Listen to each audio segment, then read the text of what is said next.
Hello everyone, कैसे हैं आप लोग। अब हम लोग जो क्वेश्चंस ऑलरेडी कर रहे हैं उसके आगे के जो क्वेश्चंस रह गए हैं उनको देख रहे हैं। क्वेश्चन नंबर 10 देख लेते हैं। इसमें बोला है कि वेक्टर ए है कुछ, मैं पेन चेंज कर लेता हूँ। वेक्टर ए है is a vector of magnitude of 4.5 unit due north. जो वेक्टर ए है उसकी जो लंबाई है, उसका जो मैग्नीट्यूड है वो 4.5 यूनिट का है नॉर्थ की तरफ को, राइट। तो कुछ वेक्टर इस तरह से है, 4.5 उसकी लंबाई हो गई मीटर नॉर्थ की तरफ को। What is the vector of thrice of vector A. कुछ नहीं करना है इसमें, बस अगर आपको थ्राइस ऑफ वेक्टर ए निकालना है तो आपको कुछ नहीं करना है, इसमें जस्ट मल्टीप्लाई कर देना है 3 से। जो आपके पास मैग्नीट्यूड है 4.5 का, तो 4.5 को आप 3 से मल्टीप्लाई कर देंगे और आपके पास आंसर आ जाएगा।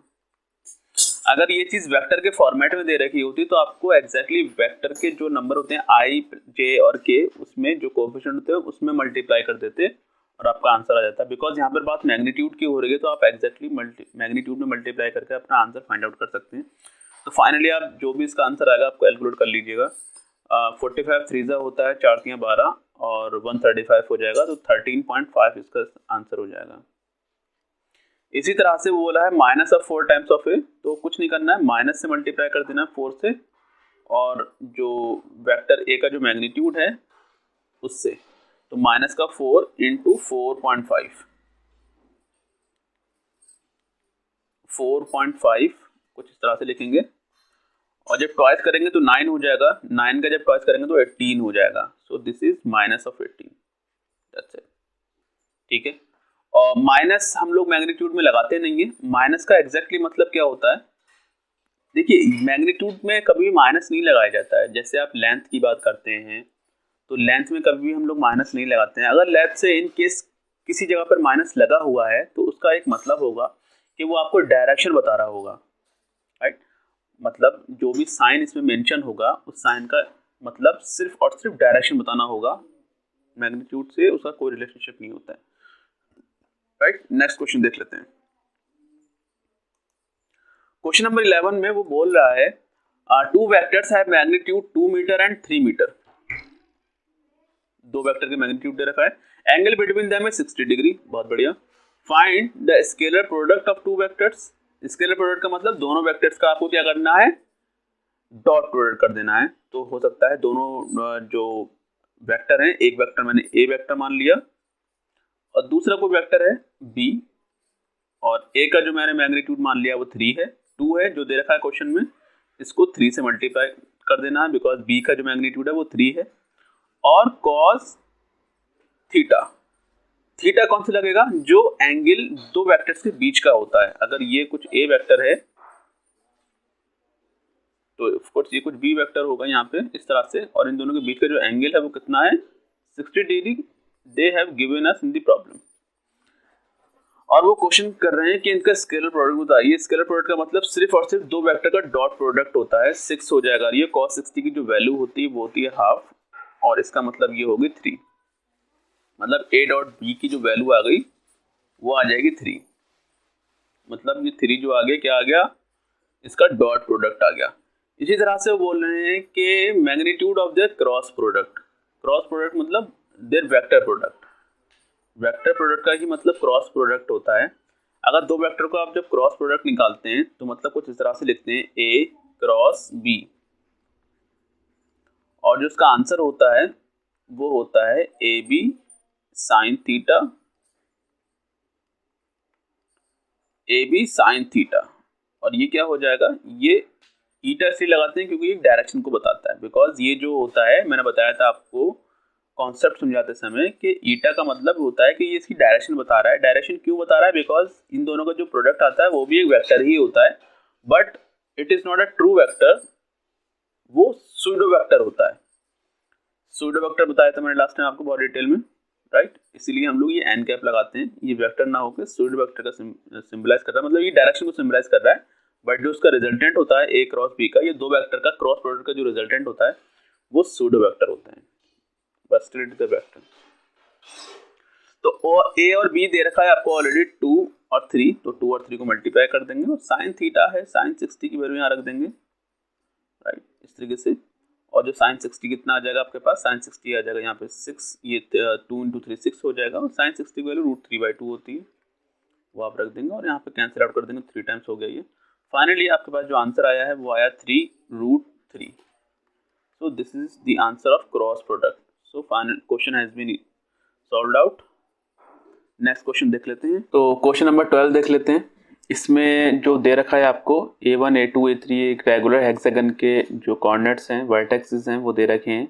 Right the x component of vectors represented by 6 sides taken in order. तो ये क्वेश्चन कम है, कॉन्सेप्ट ज़्यादा है। अगर कोई भी रेगुलर हेक्सागन दे रखा है तो उसका जो कंपोनेंट होंगे ना, एक्स कंपोनेंट पॉजिटिव वाले, वो 0 हो जाएंगे।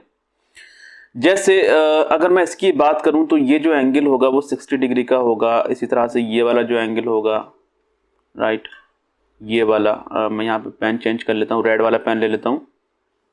यस, रेड पेन ले लिया मैंने, ठीक है। तो यहाँ पर भाई साहब देखो, ये जो साइड बना रही है एंगल हॉरिजॉन्टल से, ये बना रही है 60 डिग्री का, और A1 A2 भी एक वेक्टर है, ये बना रहा है हॉरिजॉन्टल से 0 डिग्री का। इसी तरह से A3 A4 जो वेक्टर है वो हॉरिजॉन्टल से कितने का एंगल बना रहा है भाई, देखो यहाँ पर ये हॉरिजॉन्टल से 60 डिग्री का एंगल बना रहा है निगेटिव में। ये हॉरिजॉन्टल से 180 डिग्री का बना रहा है।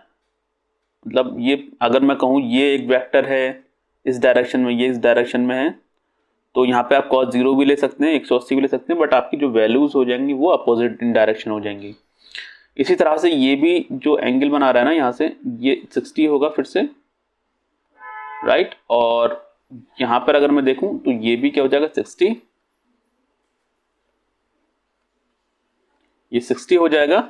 इसी तरह से जब हम इसका हॉरिजॉन्टल कंपोनेंट निकालेंगे कुछ इस तरह से निकालेंगे, राइट।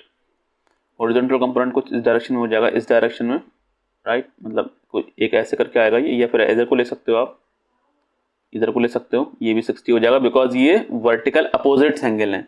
तो फाइनली जब आप रखेंगे तो इस वाले के लिए रखेंगे तो cos 0 डिग्री हो जाएगा बिकॉज ये दोनों दूसरे के पैरेलल हैं एक्स एक्सिस। और ये जो है A1 A2 जो वेक्टर बनेगा वो एक्स पॉजिटिव एक्स एक्सिस से 0 डिग्री एंगल बना रहा है। A1 A2 भी एक वेक्टर बनेगा और वो यहाँ पर आपको दिखा है 60 डिग्री। इसी तरह से अगर ये 60 डिग्री है तो ये भी 60 डिग्री होगा। अगर मैंने ये लाइन जो ड्रॉ करी है ये पैरेलल है एक्स एक्सिस के तब, राइट। तो ये अल्टरनेट अपोजिट एंगल से बराबर हो जाएंगे, इसीलिए मैं ये जो एंगल होगा ये 60 डिग्री हो जाएगा but negative in x direction. इसी तरह से ये वाला भी निगेटिव इन एक्स डायरेक्शन हो जाएगा, ये भी निगेटिव इन एक्स डायरेक्शन हो जाएगा, और ये वाला पॉजिटिव इन एक्स डायरेक्शन हो जाएगा। Okay, right. नो, यहाँ पे 60 डिग्री का होगा ना, ये 60 डिग्री का होगा, तो ऑफ कोर्स ये भी 60 डिग्री का हो जाएगा और ये भी 60 डिग्री, बिकॉज अंदर का जो एंगल है वो 120 डिग्री का होता है रेगुलर हेक्सागन में। तो वो कह भी रहा है कि प्रूव करना है, और ऑफ कोर्स ये बात होती भी है कि अगर इन दोनों का जो एंगल है वो cos 0 डिग्री, ये लिख दिया आपने। इस वाले वेक्टर की अगर मैं बात करूं तो cos 60 डिग्री, cos 60 डिग्री को आप लिख सकते हैं पाई के फॉर्म में, π/3, ये लिख दिया आपने, प्लस यहां पर हो जाएगा 2π/3, बिकॉज अगर आप इस फॉर्मेट में लिखेंगे हॉरिजॉन्टल के डायरेक्शन में तो 2π/3 हो जाएगा, और अगर इस डायरेक्शन में लिखेंगे तो ये 360 फिर से हो जाएगा 3π/3, और ये 4π/3 एंड 5π/3। cos 0 की वैल्यू जो होती है 1 होती है, और π/3 की जो वैल्यू होती है वो 1/2 होती है। 2π/3 की -½ होती है। इसी तरह से ये हो जाएगी 1, cos π की जो वैल्यू होती है वो -1 होती है, -1 होगी। इसी तरह से ये हो जाएगा फिर से प्लस का हाफ, और ये हो जाएगा -½ राइट। देखिए यहाँ से ये दोनों कैंसिल आउट हो गए, ये इससे कैंसिल आउट हो जाएगा, एंड फाइनली ये इससे कैंसिल आउट हो जाएगा। ओके, तो ये जो टोटल वैल्यू आ जाएगी वो 0 के बराबर आ जाएगी। मतलब अगर किसी भी आप रेगुलर हेक्सागन में किसी भी रेगुलर हेक्सागन हो, पेंटागन हो, तो रेगुलर चीज़ हैं जैसे हेक्सागन है तो यहाँ पे 6 एक्स पॉजिटिव एक्स डायरेक्शन में कंपोनेंट होंगे और 3 ही निगेटिव एक्स डायरेक्शन में होंगे। जितने भी होंगे अगर इक्वल है, जैसे लेट्स से मैं बात करूँ वैसे ही तो हेक्सागन हो गया, अगर 8 साइड वाले की बात करूंगा तो 8 साइड में भी इसी तरीके से सिचुएशन बनेगी।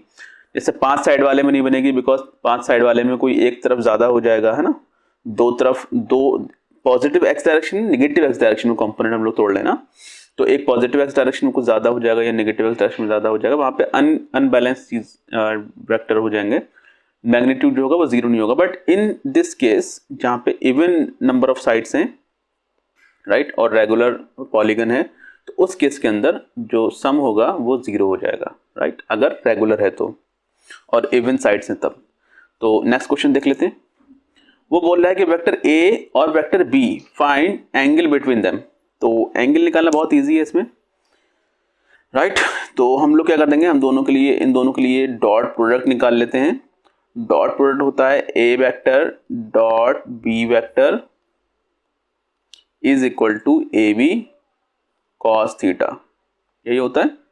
ए और बी आपके मैग्नीट्यूड्स हैं, तो इन दोनों का डॉट करना है, मतलब आई को आई से मल्टीप्लाई करना है, तो हो जाएगा 2 3 जा 6, तो मैंने 6 लिख दिया यहाँ पे, प्लस ये हो जाएगा 3 को जे को जे से करना है, तो 3 4 जा 12 हो जाएगा।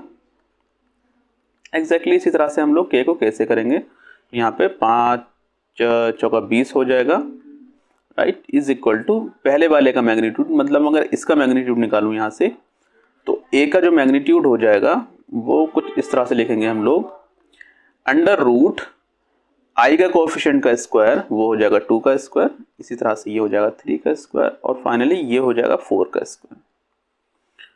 भाई ये यहाँ तक तो 25 हो गया, 25 और 4 29 हो गया, मतलब रूट 29 हो जाएगा ये। ओके, इसी तरह से इसकी जो वैल्यू आएगी वो भी कितनी आ जाएगी, root and mod of vector B निकाल लेता हूँ, मैग्नीट्यूड निकाल लेता हूँ उसका, तो ये भी कुछ 3 का स्क्वायर प्लस 4 का स्क्वायर प्लस ऑफ 5 का स्क्वायर। तो भाई ये देखो, ये दो 25 हो गया, 25 और 25 50 हो गया, मतलब रूट 50 हो गया ये। ओके, रूट बी मतलब मॉड बी की वैल्यू आ गई आपके पास, ये मैग्नीट्यूड है बी का। तो ए का मैग्नीट्यूड क्या था, रूट 29 और multiplied with root 50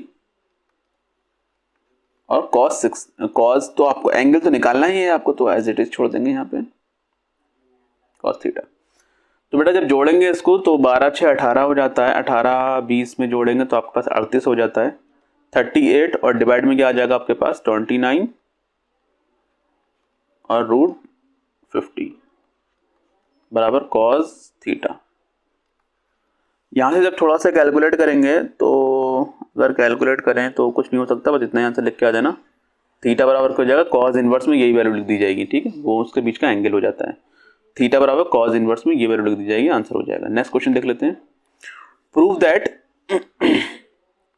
vector A, अगर देखो यहाँ पर लिखना है कि प्रूव करना है, अभी सोचो कि अगर ऐसी सिचुएशन ये नहीं लिख रहा होता, अगर आपके पास डायरेक्ट ऑप्शन होता और वो आपके 4 ऑप्शन दे देता, यहाँ पे इसका प्रोडक्ट ये ए ऑप्शन देता, बी ऑप्शन देता, सी ऑप्शन देता, डी ऑप्शन देता, तो आपको यहाँ पे क्वेश्चन को सॉल्व करने नहीं बैठना है, राइट। अगर वो आपको ए की कुछ वैल्यू दे देता 3i + 4j + 4k what ever, और बी की भी कुछ वैल्यू दे देता, तो आपको थोड़ा दिमाग लगाना है। दिमाग ये लगाना है कि इस तरीके के क्वेश्चन में आपको प्रश्न ये देखना है कि ये जो प्रोडक्ट आएगा, ए क्रॉस बी का जो प्रोडक्ट आएगा बेटा, वो एक वेक्टर आएगा, वो इस प्लेन के परपेंडिकुलर होगा। मतलब अगर ये कुछ ए वेक्टर है और ये कुछ बी वेक्टर है, राइट, इस तरीके से ये कुछ बी वेक्टर है, तो सी वेक्टर होगा ना बेटा, सी वेक्टर इस प्लेन के परपेंडिकुलर होगा, मतलब कुछ इस तरीके से होगा, सी के प्लेन के परपेंडिकुलर होगा, ये कुछ सी वेक्टर होगा, वो प्लेन के परपेंडिकुलर होगा। ए क्रॉस बी जब आप कर रहे हैं तो इसका जो वेक्टर आएगा वो इसके परपेंडिकुलर होगा, इस प्लेन के ही परपेंडिकुलर हो जाएगा। अगर ये ए है और ये बी है तो सी जो होगा वो इस प्लेन के परपेंडिकुलर हो जाएगा, राइट। तो जो इन दोनों का जो प्रोडक्ट आएगा वो एक वेक्टर प्रोडक्ट आएगा, अब वो प्लेन के परपेंडिकुलर होगा, राइट। ये कुछ सी वेक्टर आ जाएगा जो प्लेन के परपेंडिकुलर होगा, आई डोंट नो क्या होगा, लेकिन उसको डॉट करना है ए के साथ में। ए कहाँ है, ए तो प्लेन में ही है।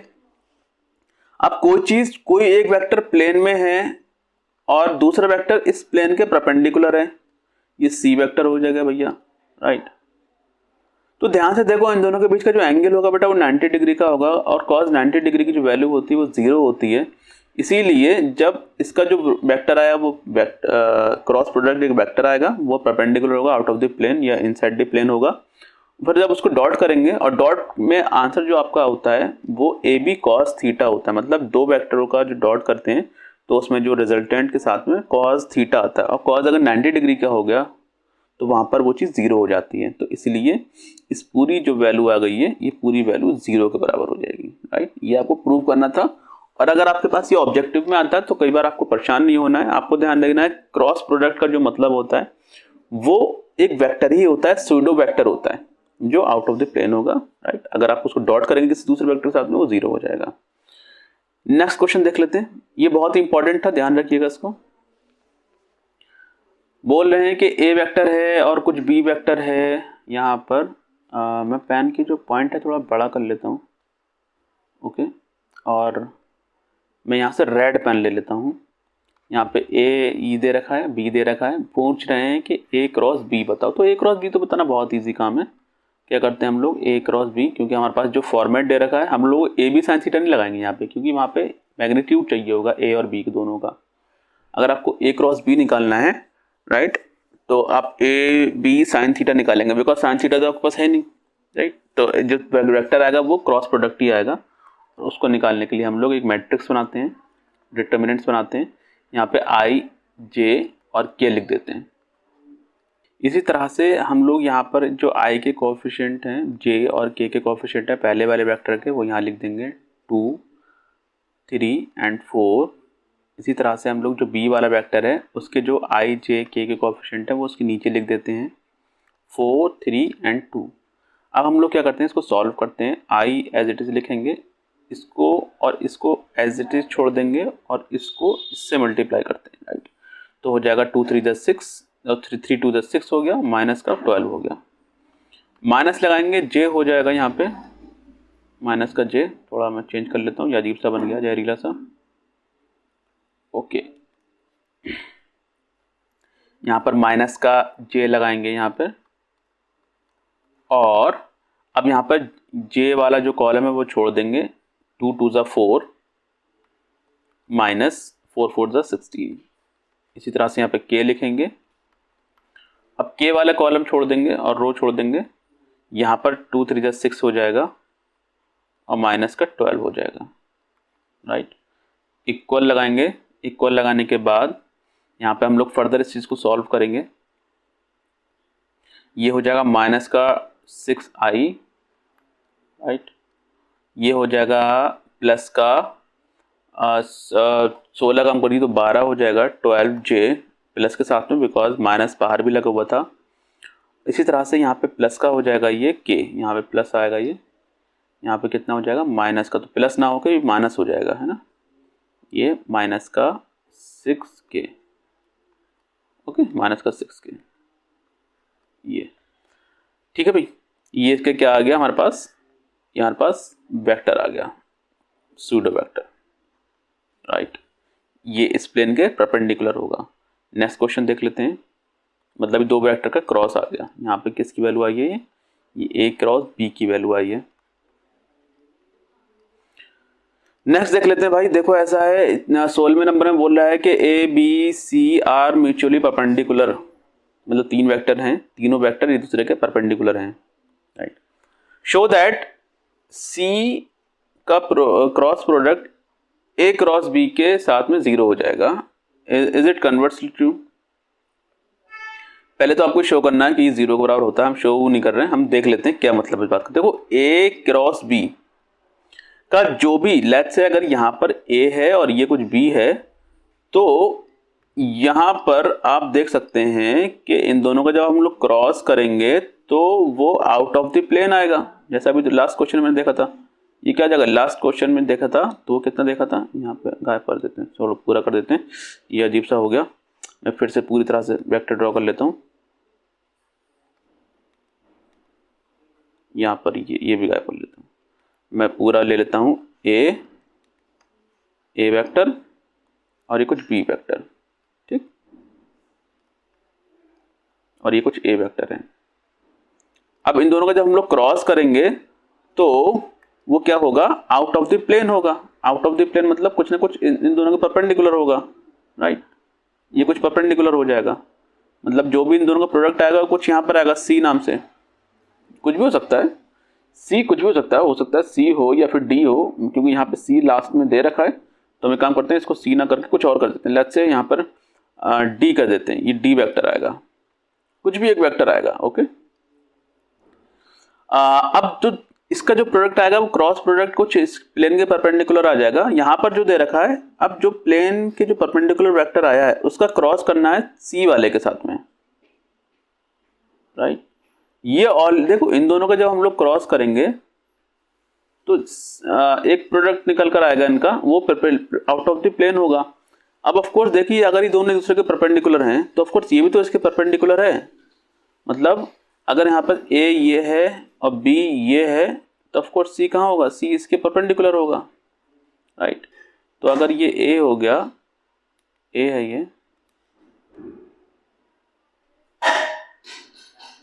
यहाँ पे ये पता नहीं क्या हो गया, इसको मिट नहीं रहा, हाँ कुछ और मिट गया, वो नहीं मिटा।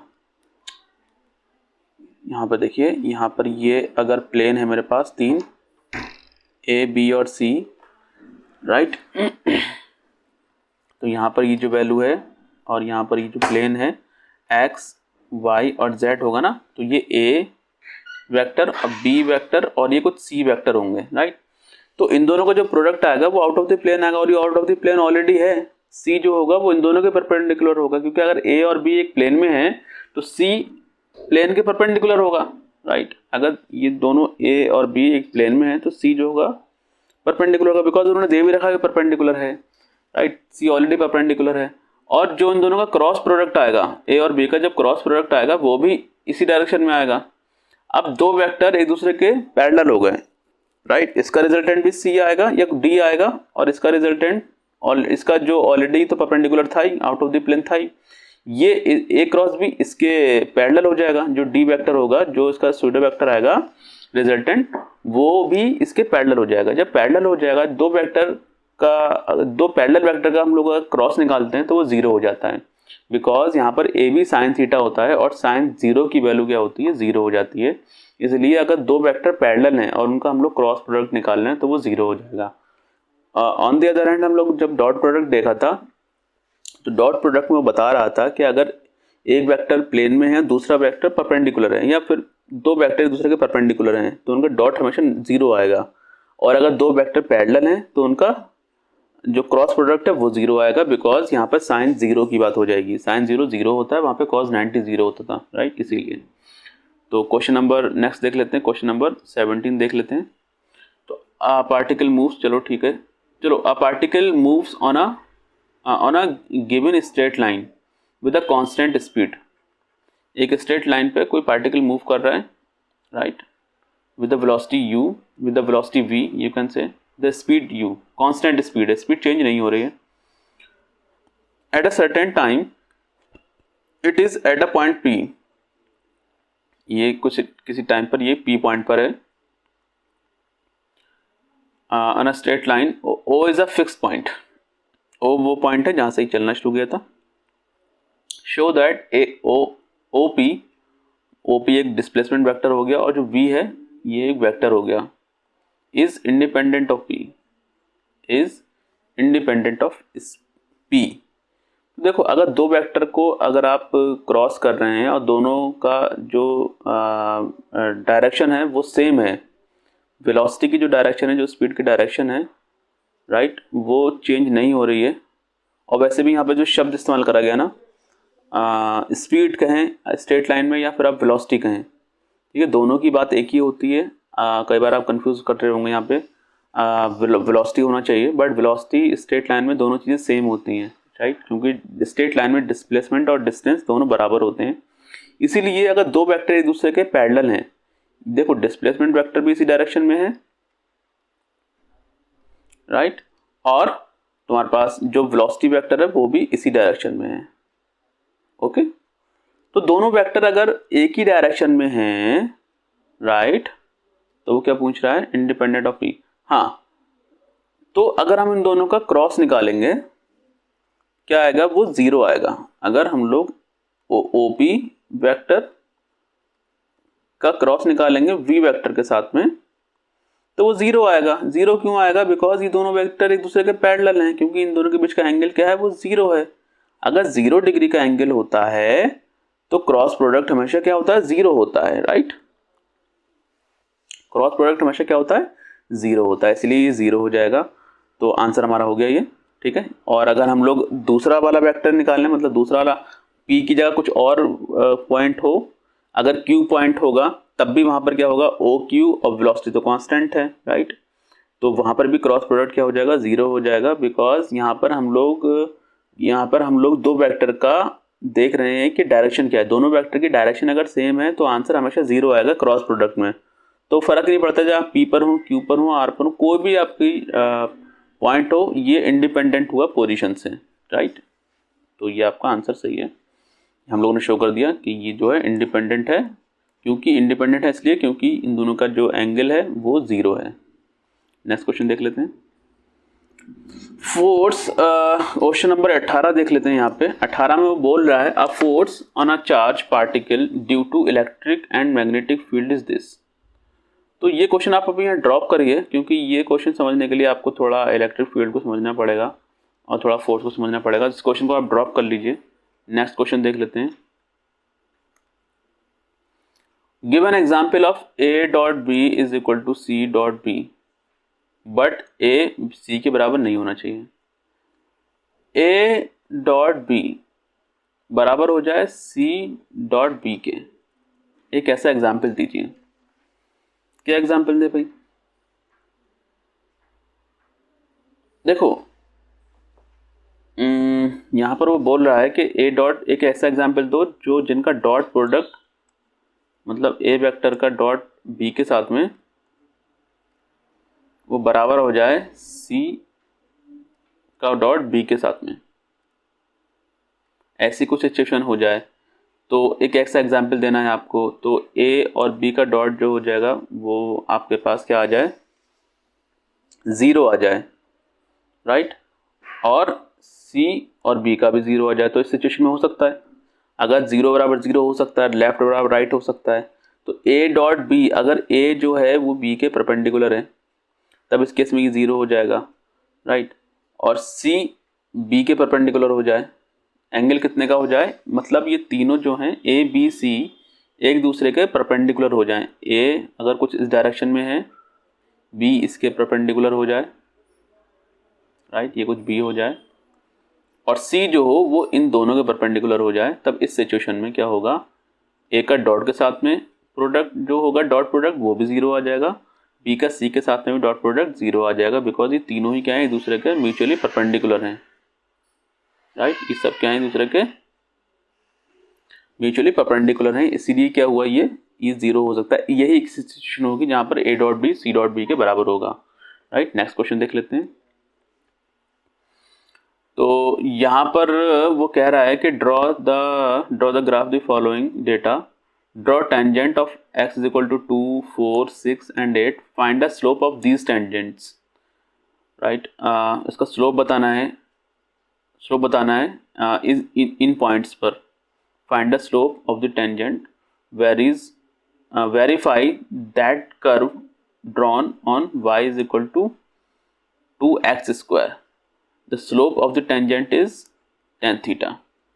तो देखो जो tan थीटा होता है वही तो टेंजेंट होता है, tan जो होता है वही तो टेंजेंट होता है। तो यहाँ पे dy बाई डी एक्स कितना आ जाएगा, dy बाई डी एक्स आ जाएगा 4x, राइट। 4x आ गया, क्योंकि जब आप इसको जब dy बाई डी एक्स निकालेंगे ना इस वाले हिस्से का, तो dy ओवर dx जब आप निकालेंगे तो 2 को 2 से मल्टीप्लाई करके 4 हो जाएगा, और ये फाइनली 4x आ जाएगा।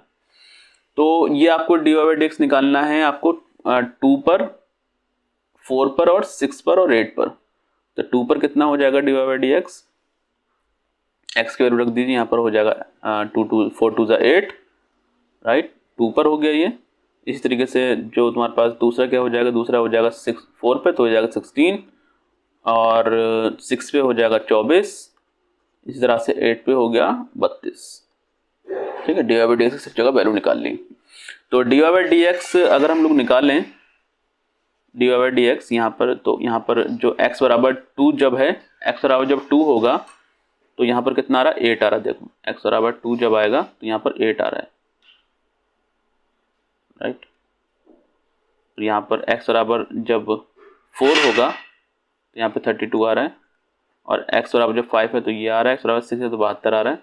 तो ये तो रिलेशनशिप दे रखा है इसका, इस जो कर्व दे रखा ना, ये एक रिलेशनशिप है कि अगर आपने x 1 रखा तो 2 आ जाएगा, क्योंकि x के लिए 1 रखने पे, x के लिए 2 रखा तो 4 दूनी 8 हो जाएगा, x के लिए 3 रखा तो 3 के 9 दूनी 18 हो जाएगा। इस तरीके से अगर आपने 4 रखा, 4 चौक 16 दूनी 32 हो जाएगा। इस तरीके से 5 रखा, 5 पंजे 25 दूनी 50 हो जाएगा। इसी तरीके से उन्होंने एक रिलेशनशिप दे दिया y और x में, आपको निकालना कुछ इस तरह से था, ठीक है। नेक्स्ट क्वेश्चन देख लेते हैं। एक कर्व है is represented by y is equal to sine x। किसी कर्व को y is equal to sine x से रिप्रेजेंट किया जा रहा है। If x is changed from pi by 3 to pi by 3 plus pi by 100, मतलब जो एंगल है, एंगल पाई बाई 3 से बढ़ाकर कितना कर दिया, पाई बाई 100 कर दिया है, थोड़ा बढ़ा दिया है, मतलब थोड़ा सा चेंज कर दिया एंगल में।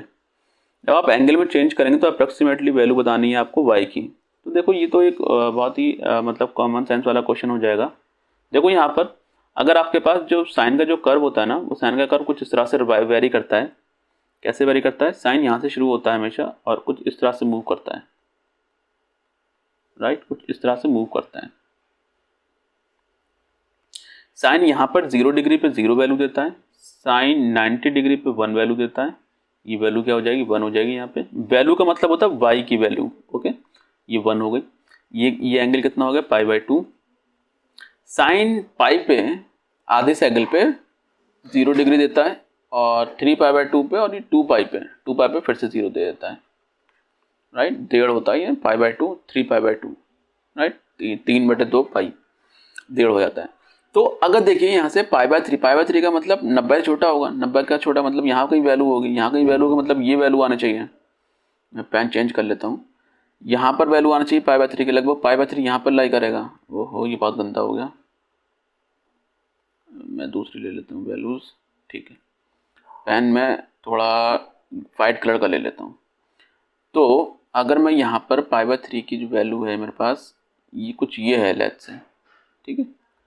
पाई बाई 3 मतलब 60 डिग्री की वैल्यू, तो 60 डिग्री से थोड़ा सा बढ़कर है ना ये पाई बाई 3, पाई बाई 100 मतलब 3.6, मतलब थोड़ी सी बड़ी वैल्यू आ गई, 63 वैल्यू आ गई। तो लगभग कुछ आगे करके वैल्यू आएगी, मतलब यहाँ कहीं आएगी। ये अगर 60 है तो ये कुछ 63 पॉइंट समथिंग होगा, ये वैल्यू ये है तो ऑफकोर्स ये वैल्यू कुछ ये होगी, राइट। तो हमको क्या निकालना है, अप्रॉक्सीमेटली चेंज निकालना है। तो चेंज कुछ ये होगा। अब चेंज कैसे निकालेंगे, इस वैल्यू यहाँ से ये वैल्यू में से ये वाली वैल्यू घटा देंगे। कैसे निकालेंगे, मैं फिर से देख कर दिखाता हूँ। यहाँ पे यहाँ से यहाँ तक की वैल्यू आप नापेंगे। लेट्स से यहाँ से यहाँ तक आपने मान लिया है, मैं पेन चेंज कर लेता हूँ, पेन की पॉइंट भी चेंज कर लेता हूँ। यहाँ से यहाँ तक की जो दूरी है आपने y2 मान ली है, राइट, और यहाँ से यहाँ तक की जो वैल्यू आपने y1 मान ली है। अगर आप y2 में से y1 को घटाएंगे, y2 में से y1 को घटाएंगे, y2 में से y1 को घटाएंगे, आपको क्या मिल जाएगा, डेल्टा y मिल जाएगा, चेंज इन y जो आपसे पूछा गया है। और y2 की जगह y2 रख दीजिए। y2 मतलब कब आएगा, जब आप ये वैल्यू रखेंगे, जब आप ये वैल्यू रखेंगे तब आपको क्या मिल जाएगा, y2 मिल जाएगा। तो यहाँ पे हो जाएगा sine pi by 3 plus 100 pi by 100 minus y2 minus y1 होगा ना, ये y1 हो जाएगा, राइट। तो मिटा दे रहा हूँ उसको, बहुत गंदा दिख रहा है। ये y1 हो जाएगा यहाँ पे। अब तो y1 का मतलब क्या होगा, साइन पाई बाई 3, यहाँ पे कितना आ जाएगा, साइन पाई बाई 3, ओके, दिख रहा है आपको, यस दिख रहा है, ठीक है। तो यहाँ पे पाई बाई 3 हो जाएगा। तो एग्जैक्टली आपके पास जो चेंज इन y आया, change in approximately value of y आया, वो लगभग इतना आएगा। इसको आप सॉल्व करेंगे, आपको आंसर मिल जाएगा, ठीक है। तो ये तो कैलकुलेट करना पॉसिबल नहीं है, बिकॉज इसमें तो कैलकुलेटर की रिक्वायरमेंट होगी, क्योंकि पाई बाई 100 की वैल्यू आपको एग्जैक्टली नहीं पता है, तो इसलिए हम लोग कैलकुलेट नहीं कर पाएंगे। इसमें कैलकुलेटर की रिक्वायरमेंट होगी, तो उसको ड्रॉप कर रहे हैं यहाँ पे। आपको जो समझाना था वो उसको समझा दिया, ठीक है। नेक्स्ट क्वेश्चन देख लेते हैं, क्वेश्चन नंबर 22। इलेक्ट्रिक करंट है इन अ चार्जिंग आरसी सर्किट। वैसे ही क्वेश्चन बहुत नेक्स्ट बुक का क्वेश्चन है, लेकिन फिर भी मैं आपको करा रहा हूँ। क्यों इसलिए करा रहा हूँ क्योंकि मुझे जो सिखाना है आपको वो सिर्फ डिफ्रेंशिएशन सिखाना है इस क्वेश्चन में। और आई नॉट है और आर है और सी है, सब चीज़ें कांस्टेंट है इन सर्किट। और T is a time, time क्या है, टी है यहाँ पे दे रखा है। Find the rate of change of current, rate of change of current, तो आई दे रखा है, तो आई का रेट कैसे निकालेंगे, तो D I by D T. ये कितना हो जाएगा, ये हो जाएगा आई नॉट, क्योंकि ये तो कांस्टेंट था, और यहाँ पर ई जो ई की पावर है ना वन बाई आर सी, तो वन बाई माइनस का वन बाई आर सी बाहर आ जाएगा, नीचे आ जाएगा, और जो पावर है एज इट इज लगी जाएगी minus t by R C. ठीक है, ये आपका क्या हो जाएगा, डिफरेंशिएशन आ जाएगा। अब वो पूछ रहा है टी बराबर जीरो पे निकालो। टी बराबर जब जीरो पे निकालेंगे, जब टी बराबर जीरो पे निकालेंगे तो कितना हो जाएगा, टी बराबर अगर अपने जीरो पे निकालेंगे तो टी बराबर जीरो का मतलब ये पहलू पूरी वैल्यू जीरो हो गई, और ई की पावर जीरो का मतलब होता है वन। तो फाइनली आपके पास वैल्यू कितनी आ जाएगी, D I by D T की, D I by D T की जो वैल्यू आ गई आपके पास वो आ जाएगी आई नॉट माइनस के साथ में बाई आर सी, और ई नॉट की वैल्यू तो वन हो जाती है, ई की पावर जीरो की पावर वन हो जाती है, तो इसलिए आपके पास ये आंसर आ जाएगा, राइट। और अगर आपको बोला जाता है कि टी बराबर आर सी रख दो, अगर टी बराबर मैं आर सी रखता हूँ इसी प्रॉब्लम में, तो यहाँ पर टी बराबर आर सी रख दूंगा, तो टी की वैल्यू क्या हो जाएगी, ई की वैल्यू हो जाएगी माइनस का वन, क्योंकि आर सी से आर सी कट जाएगा, तब उस केस में आएगा D I by D T, उस केस में आ जाएगा आई नॉट, ये तो माइनस में चल रहा है आर सी, और ई क्यों हो जाएगा, क्योंकि ई की पावर माइनस का वन का मतलब क्या है, ई नीचे आ जाएगा, तो this is the way you have to solve.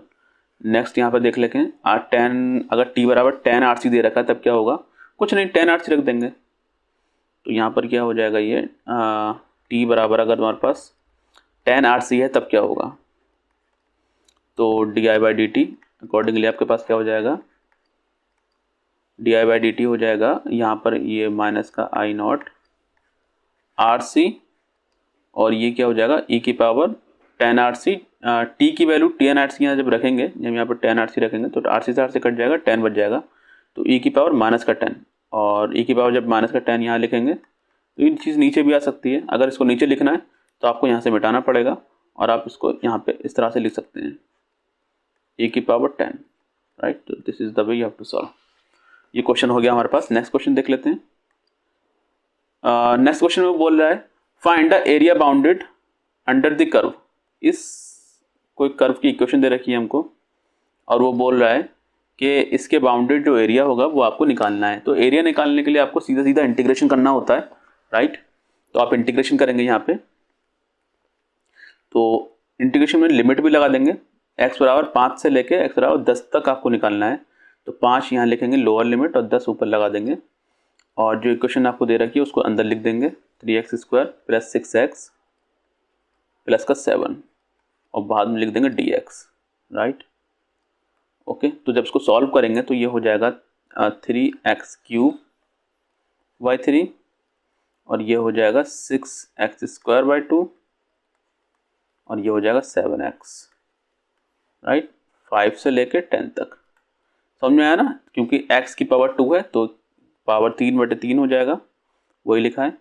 यहाँ पे x की पावर 1 है तो पावर 2 हो जाएगी, बटे 2 हो जाएगा, यहाँ पे 2 है बच्चे, ये 2 है, और यहाँ पे कोई पावर नहीं थी तो यहाँ पे x आ जाएगा, एज इट इज x लिख दिया। अब अपर लिमिट लगाएंगे और लोअर लिमिट लगाएंगे, तो पहले थोड़ा सॉल्व कर लेते हैं। ये कट गया, ये 2 3 से कट जाएगा, और ये 7x, तो अपर लिमिट जब आप लगाएंगे यहाँ पे, ये काम करिए, चलो अपर लिमिट लगा दो, तो अपर लिमिट हो जाएगा 10 की पावर 3 प्लस 3 10 की पावर 2, और ये हो जाएगा 7 इंटू 10। अब माइनस में लगाएंगे, माइनस क्या हो जाएगा 5, मतलब 5 की पावर 3 प्लस 3 5 की पावर 2 मल्टीप्लाइड में आ जाएगा। ये ब्रैकेट लगा लीजिए, ज़्यादा अच्छा लगता है वो,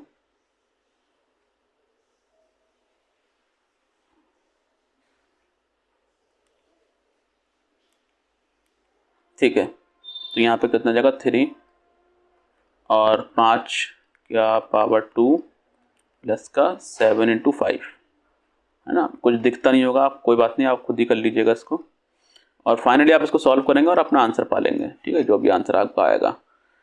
राइट, नेक्स्ट क्वेश्चन देख लेते हैं। बिकॉज आपको सिखाना ये था कि अगर आपको पास एरिया पूछा जा रहा है तो आप सीधा इंटीग्रेशन करेंगे उस चीज़ का। राइट, नेक्स्ट देख लेते हैं क्वेश्चन नंबर 25। क्वेश्चन नंबर 25 में बोल रहा है find the area enclose by this curve. तो y is equal to sine X दे रखा है और लिमिट दे रखी है 0 से लेकर पाई तक।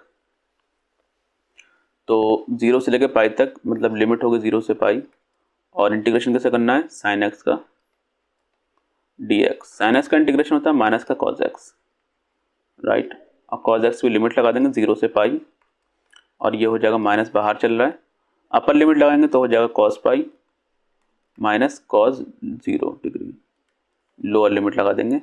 इसी तरीके से माइनस लिख देंगे बाहर, कॉस पाई की वैल्यू होती है माइनस का 1 और कॉस 0 की वैल्यू होती है 1। यहाँ पर क्या हो जाएगा, आंसर 2 हो जाएगा। सो आंसर आपका कितना आ जाएगा, 2 आ जाएगा।